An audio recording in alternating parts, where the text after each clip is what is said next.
Line मारने वाली बहू। रश्मि अपने कॉलेज की बहुत फेमस लड़की है। कॉलेज का ऐसा कोई भी आदमी, चाहे छोटा हो या बड़ा, उसे अच्छे से पहचानता है। रश्मि हर लड़की को लाइन मारती रहती है। उसकी नजर लड़के पर ही रहती है। लड़के उससे डरते हैं और उसे देखते ही भाग जाते हैं। इस सब के कारण उसकी शादी भी नहीं हो रही होती है।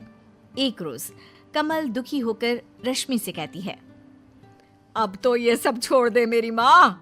अब क्या जिंदगी भर यहीं बैठी रहेगी? मेरे कलेजे पर सांप लौटते हैं जब कोई कहता है कि तेरी बेटी लाइन बाज है। मम्मा, अब क्या मैं अपनी जिंदगी भी नहीं जीऊं? मैं इतनी खूबसूरत हूँ कि लड़के मेरी तरफ आकर खुद रुक जाते हैं। इसमें मेरी क्या गलती है? मैं इतनी सुंदर हूँ, मैं क्या करूँ? अरे भाग्य फूटे हैं मेरे। लगता है तेरी शादी देखे बिना ही मर जाऊंगी मैं। इधर कमला रश्मि को लेकर परेशान रहती है। उधर पूनम गट्टू के मोटापे के कारण परेशान रहती है। उसके मोटापे के कारण सारी लड़कियां उसे रिजेक्ट कर देती है। मेरा गट्टू कब दूल्हा बनेगा? उसके सर सहरा कब बंधेगा? राम जी, मुझे इसी दिन का इंतजार कब से है। एक प्यारी सी बहू दे दे जिसके आने से मेरे घर में रोशनी छा जाए। कमला रश्मि के लिए लड़के देख देख कर थक जाती है।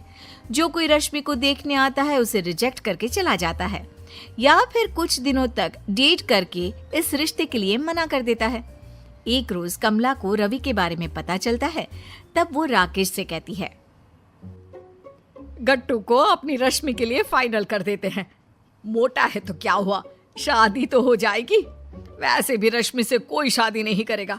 आप ना आज ही गट्टू के घर वालों से बात कीजिए। राकेश और कमला गट्टू के यहाँ उसका रिश्ता लेकर जाते हैं और पूनम रश्मि की फोटो देखकर खुश हो जाती है और उसके बारे में बिना कुछ पता लगाए ही शादी के लिए हाँ कर देती है।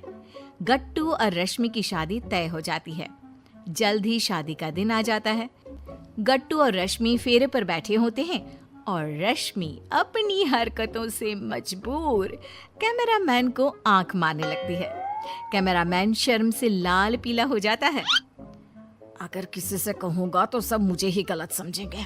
कहीं मेरी धुलाई ना हो जाए। किसी भी तरह यहाँ से निकल जाता हूँ मैं। कैमरामैन के बाद रश्मि पंडित जी को लाइन मारने लगती है। उसकी ओर इशारे भी करती है। पंडित जी घबराकर जल्दी जल्दी मंत्र पढ़ने लगता है और गट्टू ये सब देख लेता है लेकिन नजरअंदाज कर देता है। फेरे पूरे होते हैं और रश्मि गट्टू के घर चली जाती है। सभी रश्मि को देख फूले नहीं समाते। अरे बहुत चांद का टुकड़ा लग रही है। अंधेरे में भी उजाला कर दे। बहू भी तो मेरी है।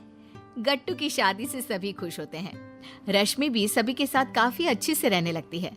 कुछ दिन बाद रश्मि अपने घर आए दूध वाले से बातें करने लगती है और धीरे धीरे उसे लाइन मारने लगती है। बहू जी, आप ये क्या कर रही है? मेरा रोजगार बंद हो जाएगा ऐसे तो। ज्यादा सीधे मत बनो। मैं सुंदर नहीं हूँ क्या? कहाँ गट्टू ये मोटा भैंसा जैसा, और कहाँ मैं कितनी सुंदर हूँ मैं। अरे बहू जी, जाने दीजिए ना हमको। दूध वाला रश्मि से हाथ छुड़ाकर भाग जाता है और अगले दिन से आना बंद कर देता है। कुछ दिनों बाद रश्मि अपने घर के नौकर नट्टू के पीछे पड़ जाती है और उसे लाइन मारने लगती है। नट्टू रश्मि से डर डर कर रहने लगता है। रश्मि एक दिन उसे भी दूध वाले की तरफ पकड़ लेती है। मेरी सुंदरता के लोग कायल हैं और तुम मुझसे भाग रहे हो। मेरी तारीफ करो ना। अरे बहू जी, ये सब हम नहीं कर सकत। ये सब सुनने से पहले हमारे कान बहरे क्यों नहीं हो गए? अरे गट्टू बाबा को हमने अपने बेटे की तरह माना है। नौकर वहां से चला जाता है और वापस नहीं आता। पूनम को कुछ समझ में नहीं आता कि ये सब लोग एक एक करके उसके यहाँ काम क्यों छोड़ रहे हैं। एक दिन पूनम की नजर रश्मि पर पड़ती है, जो घर की छत पर खड़े पड़ोस के लड़के को लाइन मार रही होती है। और ये देखकर पूनम की आंखें फटी रह जाती है और वो अपना माथा पकड़ लेती है। कहीं इसी सब के कारण इतने पुराने नट्टू भाई घर छोड़कर तो नहीं चले गए। मुझे दूध वाले से पता लगाना पड़ेगा कि आखिर बात क्या हुई। पूनम अब पूरे वक्त रश्मि की हरकतों पर नजर गड़ाए रखती है और उसे पता चल जाता है कि रश्मि के कारण ही सभी ने काम छोड़ा है। अब मेरे गट्टू का क्या होगा? वो तो किसी को कुछ बता भी नहीं सकता। ये डायन मेरे घर को निगल जाएगी। पूनम नौकर नट्टू के घर जाती है। नट्टू भाई, आपको अपने घर वापस आना होगा। मेरी मदद करनी होगी रश्मि को सुधारने में। मालकिन, हमको लगा कि आप भी हम काहे गलत समझेंगी, इसीलिए हम चुपचाप चले आए। नट्टू वापस काम पर आ जाता है और रश्मि मौका पाते ही नट्टू पर लाइन मारना चालू कर देती है। अच्छा, तो वापस आना ही पड़ा ना? अब कहाँ जाएंगे बचकर आप? मैं इतनी सुंदर हूँ, क्या करूँ मैं? अरे बहू रानी, तुमने तो हमरे सब्र का बांध ही तोड़ दिया है। नट्टू रश्मि को उठाकर एक कमरे में ले जाता है और कमरा बंद कर लेता है। रश्मि की हालत डर से खराब हो जाती है और वो रोने लगती है। ये क्या कर रहे हैं आप? कमरा क्यों बंद किया आपने? आप मेरे चाचा समान हैं। अच्छा, आज हम चाचा समान हो गए। उस दिन कहा थे हम? हाँ, अरे नहीं नहीं, छोड़ दीजिए मुझे। मुझे मेरी भूल समझ में आ गई है, मुझे माफ कर दीजिए। मेरी वजह से आपको अपनी नौकरी खोनी पड़ी थी। आज के बाद मैं किसी भी लड़के को लाइन नहीं मारूंगी। इतने में ही पूनम वहां आ जाती है। बहू, तुमने मेरी नाक कटवाने में कोई कसर नहीं छोड़ी। मुझे पता होता तो मैं तुम्हें इस घर में बहू बनाकर कभी नहीं लाती। तुम्हें सुधारने के लिए ही मुझे और नट्टू भाई को ऐसा करना पड़ा। रश्मि रो रो कर पूनम के पैरों पर गिरकर माफी मांगने लगती है।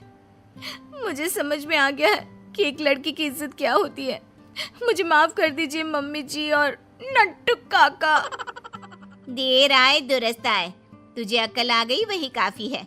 मेरे बेटे का घर बच गया, मुझे और कुछ नहीं चाहिए।